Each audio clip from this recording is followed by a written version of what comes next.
Hello दोस्तों, कैसे हो आप सब। आई होप कि मेरे सारे दोस्त अच्छे होंगे, खुश होंगे, मस्त होंगे। आज का टॉपिक है हमारा एनसीईआरटी बुक से एक्सरसाइज 3.3 को हम आगे लेके चलेंगे। पिछली वीडियो में हमने क्वेश्चन नंबर 2 तक पूरा कंप्लीट कर लिया था। आज मैं क्वेश्चन नंबर 3 बताने वाला हूँ। चैप्टर है तुम्हारा 3 अंडरस्टैंडिंग क्वाड्रिलेटरल और एक्सरसाइज 3.3। ठीक है, तो चलो आज हम बात करते हैं क्वेश्चन नंबर 3 की। पहले हम क्वेश्चन समझेंगे, उसके बाद इसका आंसर फाइंड करेंगे। देखो क्वेश्चन में लिखा हुआ है कि can a quadrilateral ABCD be a parallelogram if, मतलब कि इसमें कुछ कंडीशन दिया हुआ है। पहला कंडीशन है, फर्स्ट कंडीशन कि angle D plus angle B equal to 180 degree 180 degree. ठीक है, मुझे ये बताना है कि क्या ये पैरेललोग्राम हो सकता है। तो चलो सबसे पहले हम एक पैरेललोग्राम ड्रॉ कर लेते हैं। ठीक है, ये पैरेललोग्राम था एबीसीडी। चलो हम यहां से ए बी सी और डी। अब कंडीशन देखते हैं। एंगल डी यहां पे बन रहा है और एंगल बी यहां पे बन रहा है, और इन दोनों एंगल का जो सम दिया हुआ है वो 180 डिग्री दिया हुआ है। ठीक है, और मुझे बताना है कि क्या ये क्वाड्रिलेटरल पैरेललोग्राम बन सकता है। ठीक है, पैरेललोग्राम की प्रॉपर्टी मैंने क्या समझाया था। अगर एंगल बेसिस से प्रॉपर्टी की बात करूं तो पैरेललोग्राम की प्रॉपर्टी मैंने बताया था कि इसके अपोजिट साइड इक्वल होते हैं और अपोजिट एंगल भी इक्वल होते हैं। एंगल बेसिस पे यही था कि अपोजिट एंगल इसके क्या होते हैं, इक्वल होते हैं, सेम होते हैं। तो जितना एंगल डी होना चाहिए उतना ही एंगल बी भी होना चाहिए। समझ रहे हो बात को, कि एंगल डी जितना होगा वही उतना ही एंगल बी होगा। ठीक है, मतलब एंगल डी और एंगल बी जो होंगे वो इक्वल होंगे। तो 180 डिग्री सम का कोई कंडीशन ही बन रहा है। पैरेललोग्राम तो हमसे ये कह रहा है ना कि पैरेललोग्राम के अपोजिट एंगल इक्वल होते हैं, ना कि हमसे ये कह रहा है कि पैरेललोग्राम के अपोजिट एंगल का सम 180 डिग्री होता है। ठीक है, तो ये पैरेललोग्राम की कंडीशन नहीं बना रहा है। पैरेललोग्राम की कंडीशन ये है कि अपोजिट एंगल इसके इक्वल है, जबकि इसमें दिया हुआ है कि अपोजिट एंगल का सम 180 डिग्री होना चाहिए। अच्छा, अपोजिट एंगल का सम 180 डिग्री कब होगा, जब ये दोनों एंगल 90 होंगे। ठीक है, और पैरेललोग्राम कभी 90 डिग्री का एंगल नहीं बनाता है, तो इसलिए पहला क्वेश्चन पैरेललोग्राम पॉसिबल नहीं है। ठीक है, तो अब बात करते हैं क्वेश्चन नंबर 2 की।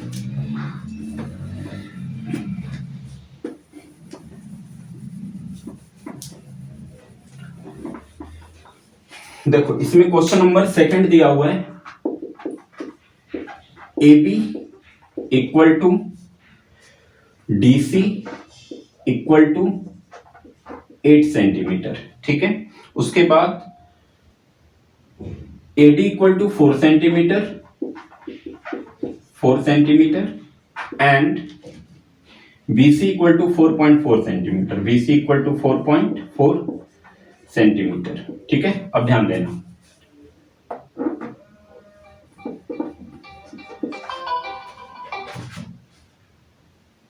Four point 4 centimetre. ठीक है, अब यहां पे ध्यान से समझो। एक पैरेललोग्राम ड्रॉ करते हैं जिसका नाम रखते हैं ए बी सी और डी। ध्यान से समझना है। अब इस जो भी कंडीशन मेरे पास गिवन है उस कंडीशन की वैल्यू यहां पे पुट करके देखता हूं। A B equal to D C equal to 8 centimetre, मतलब कि ए बी और डी सी दोनों साइड जो है वो इक्वल है और उन दोनों साइड की मेजर दे रखी है 8 सेंटीमीटर। तो ए बी का मान ये 8 सेंटीमीटर है, डीसी का मान भी 8 सेंटीमीटर हो जाएगा क्योंकि ये दोनों तो इक्वल दे रखा है। एडी का मान 4 सेंटीमीटर है और बीसी का मान 4.4 सेंटीमीटर है। ठीक है, लेकिन पैरेललोग्राम हमसे ये कहता है कि पैरेललोग्राम के अपोजिट साइड इक्वल होते हैं। तो चलो देखो, ये कंडीशन तो फॉलो कर रहा है, ये साइड इस साइड के क्या है, इक्वल है, तो ये कंडीशन तो हमारा फॉलो हो रहा है। बट अगर इस कंडीशन की बात करें तो एडी जो है वो बीसी के बराबर नहीं हो रहा। ये 4 सेंटीमीटर दिया हुआ है, ये 4.4 सेंटीमीटर दिया हुआ है। तो और पैरेललोग्राम हमसे क्या कहता है कि पैरेललोग्राम हमसे ये कहता है कि उसके अपोजिट साइड बराबर होते हैं। ठीक है, बट यहाँ पे तो अपोजिट साइड इसके बराबर हो नहीं रही है। इसके दोनों पेयर ऑफ अपोजिट साइड बराबर होते हैं, बट इसमें एक ही पेयर ऑफ अपोजिट साइड बराबर है बट दूसरा नहीं है। तो इस कंडीशन से ये पैरेललोग्राम नहीं होगा। क्लियर है, चलो क्वेश्चन नंबर 3 देखते हैं।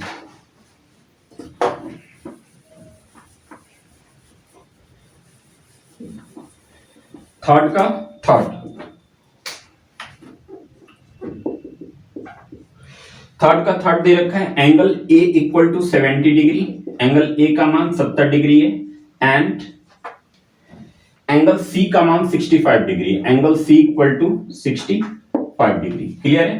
क्वेश्चन ध्यान से देख लो, angle A equal to 70 degree और angle C equal to 65 degree. तो हम सबसे पहले एक पैरेललोग्राम बनाते हैं एबीसीडी के साथ, जिसका नाम रख देते हैं ए बी सी डी। ठीक है, एंगल ए यहाँ पे बना रहा है 70 डिग्री, और एंगल सी यहाँ पे बना रहा है 65 डिग्री। अब ए और सी ये दोनों अपोजिट एंगल हैं, देखो इसके अपोजिट ये हो जाएगा, और पैरेललोग्राम के अपोजिट एंगल इक्वल होते हैं, और ये इक्वल है, ये 70 है, ये 65 है, तो इक्वल तो नहीं दे रखा है, जबकि पैरेललोग्राम के अपोजिट एंगल इक्वल होते हैं, तो इस हिसाब से ये भी पैरेललोग्राम नहीं होगा। ठीक है, तो तीनों कंडीशन मेरा ऐसा था कि तीनों में से कोई भी कंडीशन ऐसा नहीं था जो पैरेललोग्राम बना रहा था, तो तीनों का आंसर हो जाएगा नो, ये पॉसिबल नहीं है। अब आगे देखा जाए क्या है क्वेश्चन। तो चलो अब थोड़ा सा ध्यान दो। क्वेश्चन नंबर 4 में कह रहा है, draw a rough figure of a quadrilateral that is not a parallelogram but has exactly two opposite angle of equal measure, two opposite angle of equal measure. देखो इसमें एक रफ फिगर ड्रॉ करना है parallelogram का, ठीक है, कि that is not a parallelogram, वो पैरेललोग्राम नहीं होना चाहिए, बट लेकिन has exactly two opposite angles of equal measure, लेकिन उसके दोनों अपोजिट एंगल की जो मेजरमेंट होगी वो इक्वल होगी। ठीक है, लेकिन पैरेललोग्राम कब होगा? जब इसकी अपोजिट साइड भी इक्वल हो जाए, अपोजिट एंगल भी इक्वल हो जाए, तब वो पैरेललोग्राम कहलाएगा। अगर इन दोनों में से कोई भी एक कंडीशन नहीं होता है तो पैरेललोग्राम नहीं कहलाएगा। ठीक है, तो इसको तो ऐसे ही रफ करना है, ये क्वेश्चन छोड़ दो, तुम खुद से ट्राई कर लेना। मैं क्वेश्चन नंबर 5 की बात कर रहा हूं। अब हम क्वेश्चन कर रहे हैं 5 क्वेश्चन क्या कह रहे हैं कि the measure of two adjacent angle of a parallelogram are in the ratio 3:2। सबसे पहले कि हम एक पैरेललोग्राम बनाएंगे। ठीक है, हमने एक पैरेललोग्राम ड्रॉ कर लिया। ठीक, अब इसका नाम रख दिया ए बी सी और डी, ये 4 नाम हो गए, जिसमें से इसके एडजेसेंट एंगल का रेशियो दे रखा है 3:2। ठीक है, इससे पहले हम समझेंगे कि एडजेसेंट होता क्या है, एडजेसेंट एंगल किसे कहते हैं या एडजेसेंट साइड किसे कहते हैं। तो देखो एडजेसेंट में कोई एक चीज कॉमन होता है। एडजेसेंट अगर साइड की बात करें, एडजेसेंट साइड की बात करें तो उसमें एक पॉइंट कॉमन होगा, कि सपोज करो कि एक साइड यहां इस पॉइंट पे आके मिली और दूसरी साइड इसी पॉइंट से अलग निकली, तो ये दोनों एडजेसेंट साइड हो गया। ये दोनों साइड जो है इसको एडजेसेंट साइड बोलेंगे।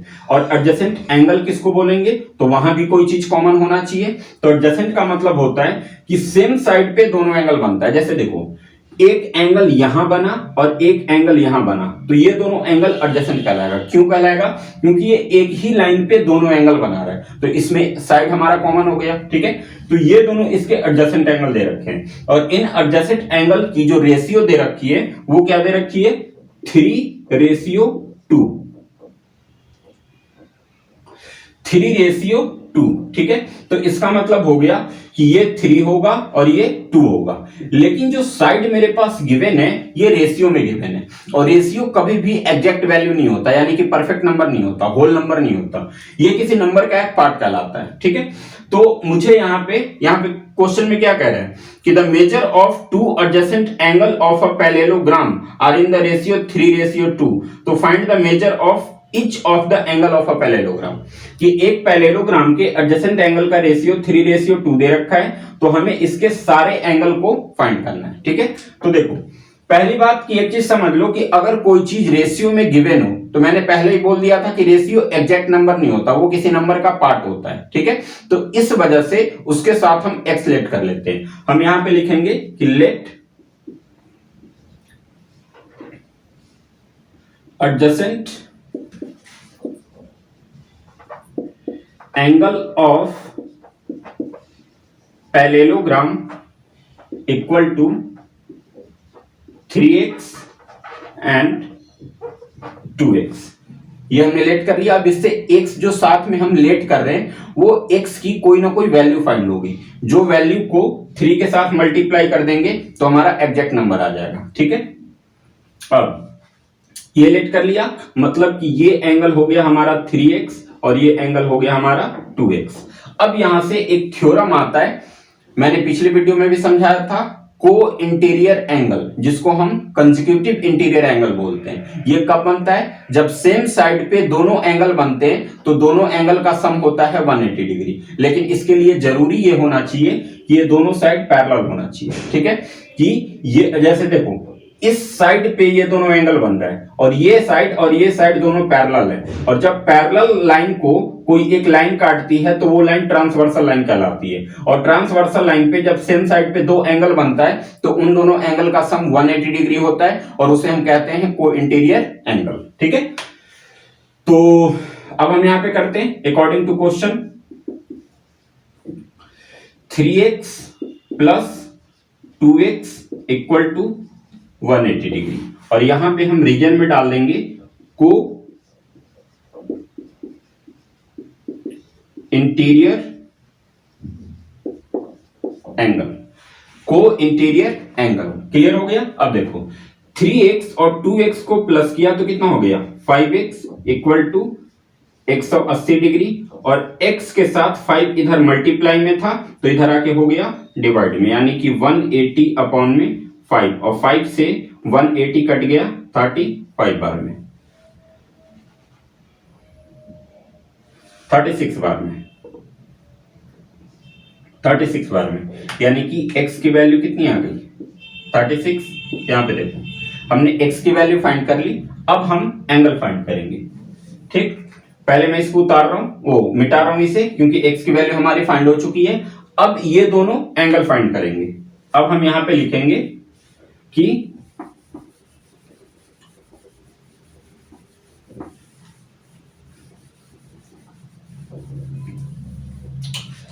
हम यहां पे लिखेंगे सो एडजेसेंट एंगल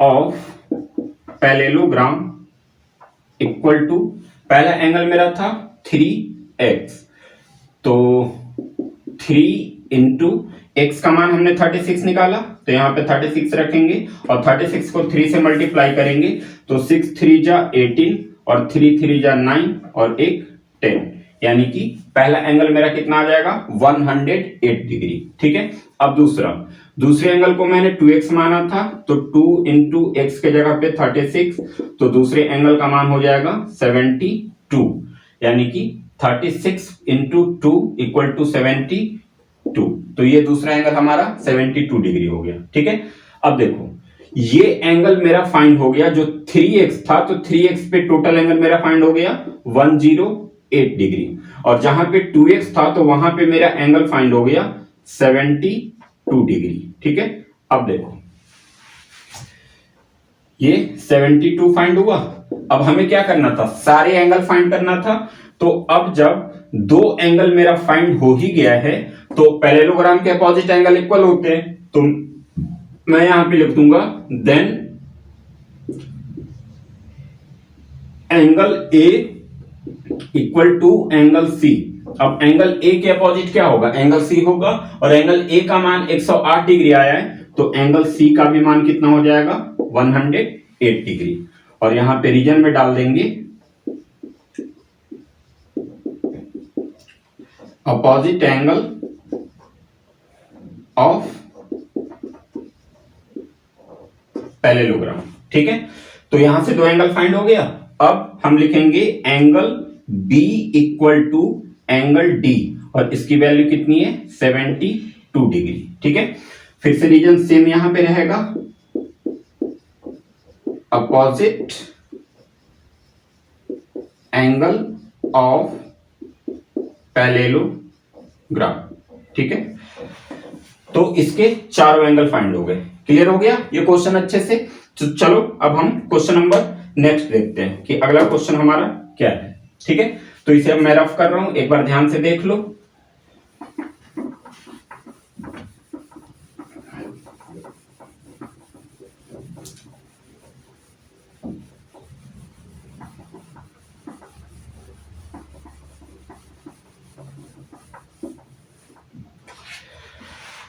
अब है क्वेश्चन नंबर 6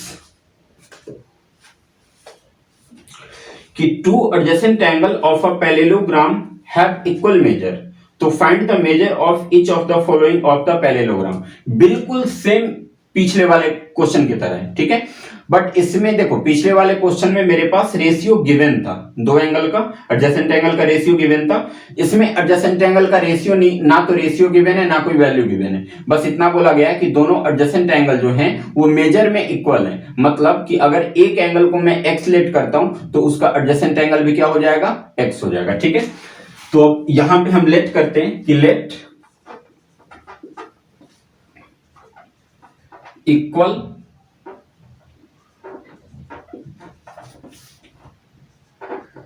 एडजेसेंट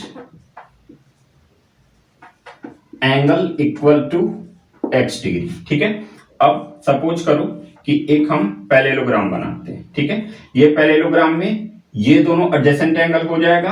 अगर इसकी वैल्यू x है तो ये भी x हो जाएगा, ठीक है। अब हम अकॉर्डिंग टू क्वेश्चन अगर चले तो जब सेम साइड पे दो एंगल बनता है तो दोनों एंगल का सम कितना होता है, 180 डिग्री होता है। तो हम यहां पे लिखेंगे now x degree plus x degree equal to 180 degree, और यहां पे रीजन डाल देंगे को इंटीरियर एंगल, ठीक है। तो x और x को प्लस करेंगे, कितना हो जाएगा 2x, यानी कि 2x इक्वल टू 180 डिग्री हो गया, और 2x इक्वल टू 180 डिग्री हो गया। तो x इक्वल टू कितना हो जाएगा, 2 इधर मल्टीप्लाई में है, इधर जाके डिवाइड में हो जाएगा, यानी कि x इक्वल टू 180 अपॉन में 2, और ये इससे कट जाएगा 90 बार में, यानी कि x की वैल्यू कितनी हो गई 90 डिग्री। तो मतलब कि ये एंगल मेरा 90 डिग्री हो गया, तो ये भी एंगल मेरा 90 डिग्री हो गया, और जब ये 90 है तो ये भी 90 हो जाएगा, और ये 90 है तो ये भी 90 हो जाएगा, ठीक है। इस हिसाब से ये चारों एंगल क्या हो जाएंगे, इक्वल हो जाएंगे। तो ये था हमारा क्वेश्चन नंबर 6 का आंसर, ठीक है। अब हम देखते हैं क्वेश्चन नंबर 7। चलो इसे मैं रफ कर रहा हूं।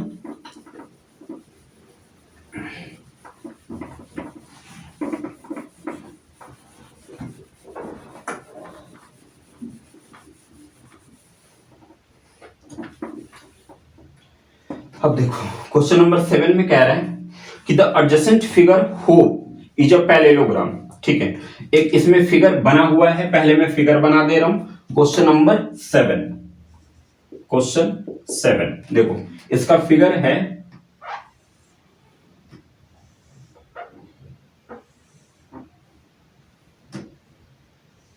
इसको थोड़ा सा आगे तक ले लिया, ठीक है। इसके अंदर एक डायगोनल भी डाला गया है, ठीक है। और ये एंगल है x, ये एंगल है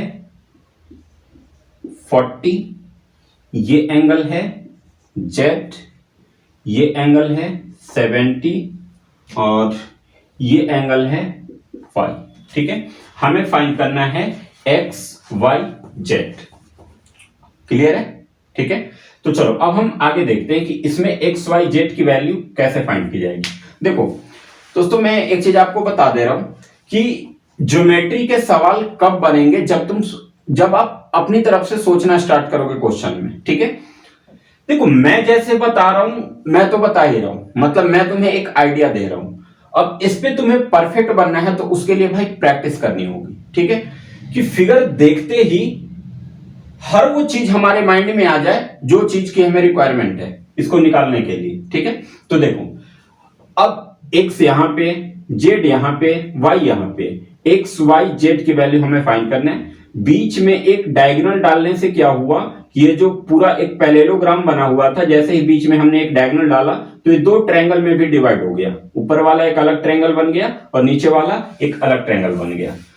तो x की वैल्यू मैं कैसे फाइंड करूंगा, अगर इसके अपोजिट मैं अगर ये एंगल फाइंड कर लूं तो इस एंगल के बराबर ये एंगल हो जाएगा, ठीक है। अब इसमें सबसे पहले हम ये एंगल फाइंड कर लेंगे, तो उसके पहले हमें ये एंगल फाइंड करना होगा। अगर सपोज कि ये एंगल फाइंड हो जाएगा तो इसके बराबर में ये एंगल आ जाएगा। ठीक है, तो चलो अब हम ये एंगल लेते हैं। ये एंगल फाइंड कैसे करेंगे पहले ये समझ लो। सपोज करो कि यहां पे मैं अपने तरफ से इसकी वैल्यू ए मान लेता हूं। ठीक है, और ये एक लाइन सेगमेंट है और एक लाइन सेगमेंट पे एक रे आके गिरी, तो यहाँ पे दो एंगल डिवाइड हुआ और दोनों एंगल का सम कितना हो जाएगा, 180 डिग्री हो जाएगा। किससे होगा, तो लीनियर पेयर से होगा। ठीक है, तो सबसे पहले मैं लूंगा a plus 70 degree equal to 180 degree. तो a इक्वल टू हो जाएगा 180 डिग्री माइनस 70 डिग्री। तो a की वैल्यू कितनी आ गई, 110 डिग्री, यानी कि ये वैल्यू कितनी फाइंड हो गई, 110 डिग्री। ठीक है, और जब ये 110 डिग्री फाइंड हो गई तो इसके बराबर में x हो जाएगा। अब हम यहां पे लिख देंगे now x equal to 110 degree. क्यों हुआ, तो इसके रीजन में डाल देंगे opposite angle of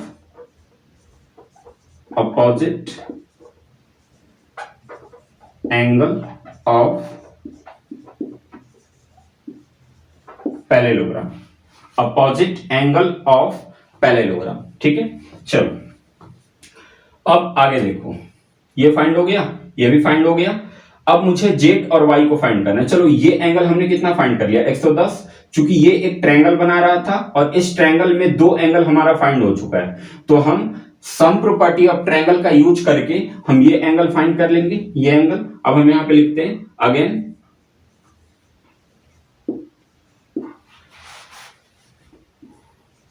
40 degree plus x degree, और चलो यहां पे हम वैल्यू मान लेते हैं b। तो b equal to 180 degree. Reason डालेंगे सम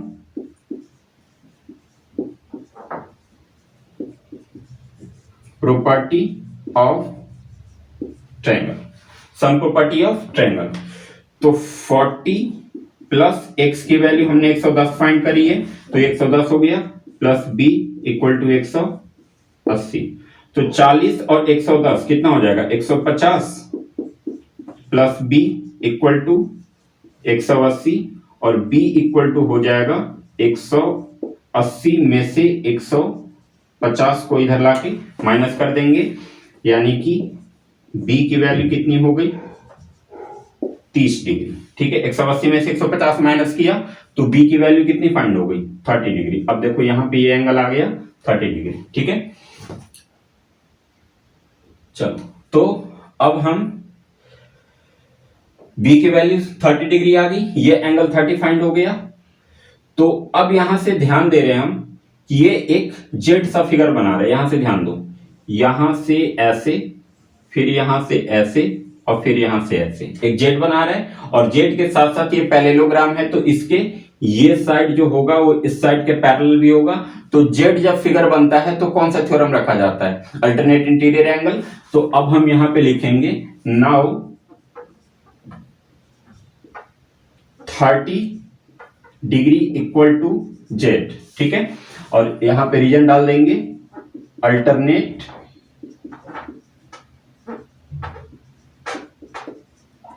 इंटीरियर एंगल। ठीक है, अल्टरनेट इंटीरियर एंगल, ये हमारा जेड की वैल्यू आ गया। अब जेड कितना आ गया, 30 डिग्री आ गया। जेड की वैल्यू हमने 30 फाइंड कर दिया। अब इसमें ध्यान दो, फिर इस ट्रायंगल में दो एंगल फाइंड हो गया, तीसरा एंगल फाइंड करना है। फिर से यहां पे लिखेंगे अगेन जेड प्लस 110 प्लस y इक्वल टू 180 डिग्री। ठीक है, यहां पे रीजन डालोगे sum property of triangle, sum property of triangle. तो z की वैल्यू हमने 30 डिग्री फाइंड करी है, तो z पे 30 हो गया, 110 हो गया, प्लस y हो गया इक्वल टू 180 डिग्री।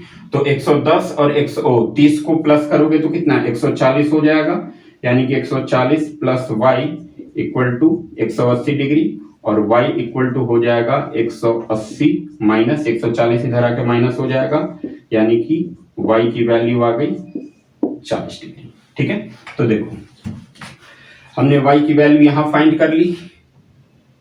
ठीक है, x की वैल्यू यहां फाइंड कर ली, और जेड की वैल्यू यहां फाइंड कर ली। तो तीनों एंगल फाइंड हो गया। कैसे कैसे फाइंड किया समझ में आ गया। सबसे पहले हमने यहाँ पे ये एंगल फाइंड किया और लीनियर पेयर लगा के देखो, ये जो पहला हमने रखा था यहाँ पे लीनियर पेयर एंगल रखेंगे, लीनियर पेयर एंगल, ठीक है। तो पहला लीनियर पेयर एंगल लगा के ये एंगल फाइंड किया, इसके बराबर ये एंगल हो गया। फिर इसमें सम प्रॉपर्टी ऑफ ट्रायंगल लगा के ये एंगल फाइंड किया, फिर इसके बराबर ये हो गया अल्टरनेट इंटीरियर एंगल से, और फिर ये दोनों एंगल फाइंड हो गया। तो सम प्रॉपर्टी ऑफ ट्रायंगल लगा के y की वैल्यू हमारी फाइंड हो गई, ठीक है। तो क्वेश्चन नंबर 7 तक ओवरऑल पूरा कंप्लीट हो चुका है, ठीक। तो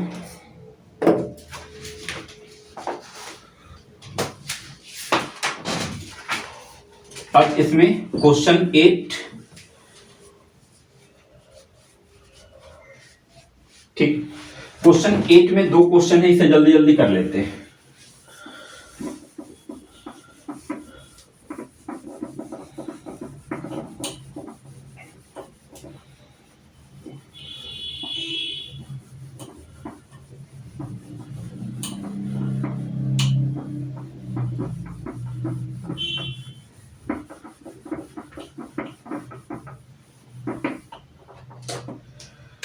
क्वेश्चन नंबर 8 का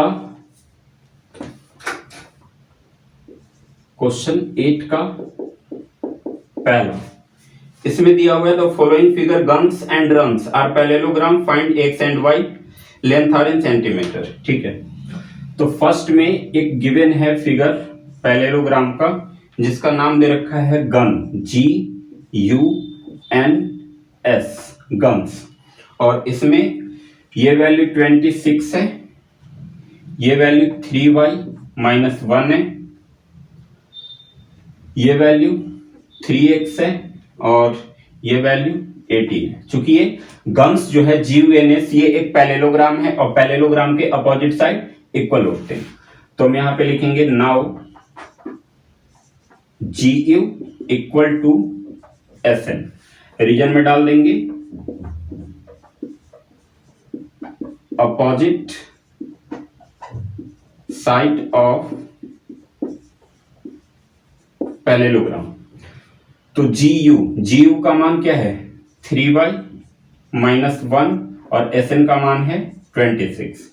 तो 3y इक्वल टू 26 और -1 इधर आके +1 हो गया, यानी कि 3y इक्वल टू हो गया 27 और y इक्वल टू 27 अपॉन में 3 27 9 बार में कट गया,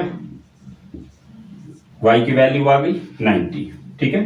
तो देखो y की वैल्यू जब 90 आ गई, तो अब यहाँ पे y की वैल्यू हम पुट करेंगे, हमें xy का ही मान निकालना था ना, तो y की वैल्यू हमने 90 फाइंड कर ली है। अब हम सेकंड नंबर में देखते हैं, ठीक है। अब हम यहाँ पे लिखेंगे GS इक्वल टू UN, फिर से रीजन वही डालोगे, opposite side of parallelogram, opposite side of parallelogram. GS की वैल्यू दे रखी है 3x और UN की वैल्यू दे रखी है 18 डिग्री, ठीक है। अब 18, सिर्फ 18। अब यहाँ पे ध्यान देना, 3 और x के बीच में मल्टीप्लाई का साइन है, तो 3 उधर जाके डिवाइड में हो जाएगा, यानी कि x इक्वल टू हो गया 18 अपॉन में 3, और 3 से 18 6 बार में कट गया, यानी कि x की वैल्यू आ गई 6। तो y की वैल्यू 90 और x की वैल्यू 6, दोनों कंप्लीट हो गया। अब इसका सेकंड फिगर भी जल्दी से देख लेते हैं।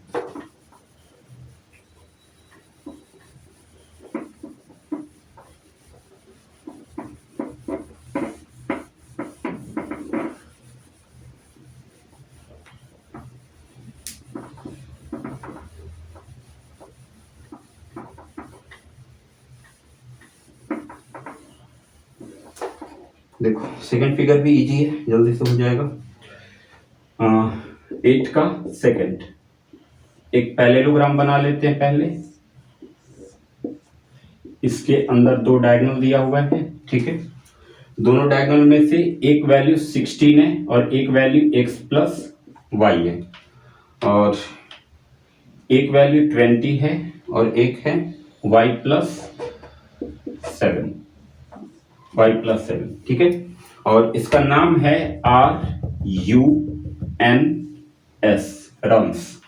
और जहां पे बाइसेक्ट कर रहा है वहां पे हम O मान लेते हैं, ठीक है। अब इस फिगर में ध्यान दो कि इस फिगर में जो भी वैल्यू दे रखी है, जो इस फिगर में जो भी वैल्यू दे रखी है वो डायगोनल का दे रखा है, ठीक है। और डायगोनल में क्या है कि अगर पैरेललोग्राम के डायगोनल की थ्योरम की बात करें तो डायगोनल मैंने क्या बताया था कि diagonal of parallelogram bisect each other. Bisect का मतलब क्या हुआ कि जैसे ही वो दोनों डायगोनल बाइसेक्ट करेंगे मतलब इक्वल पार्ट में डिवाइड हो जाएंगे, ठीक है।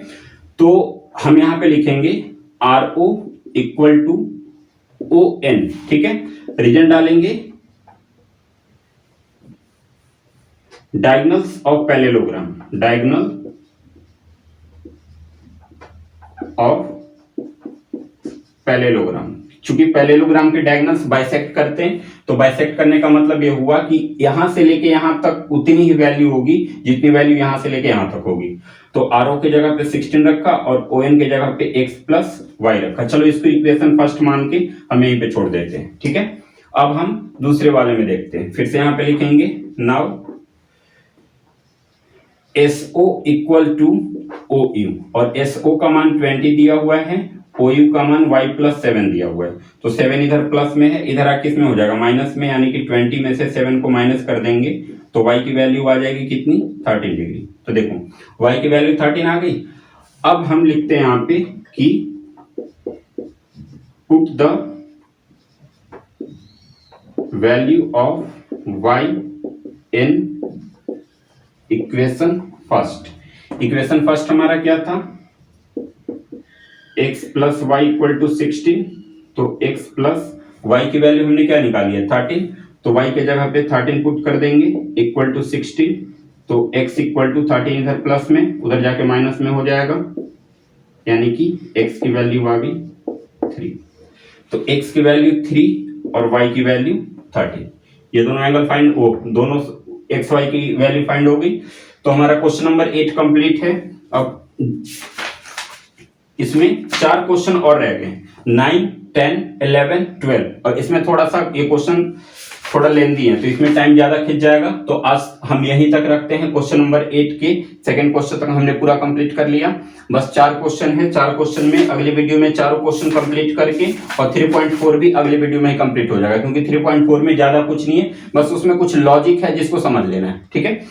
तो आज का अगर वीडियो अच्छा लगा हो, पसंद आया हो, सब कुछ चीजें समझ में अच्छे से आई हो तो वीडियो को लाइक जरूर करो, कमेंट जरूर करो, शेयर जितना ज्यादा हो सके करो, ताकि और भी लोग इसे देख के समझ सके, उनका भी कॉन्सेप्ट क्लियर हो सके। और चैनल सब्सक्राइब जरूर कर दो, नोटिफिकेशन जरूर ऑन रखो, ताकि हमारी जैसे ही वीडियो अपलोड हो आपको पता चल जाए। बाकी मिलते हैं हम नेक्स्ट वीडियो में। ओके।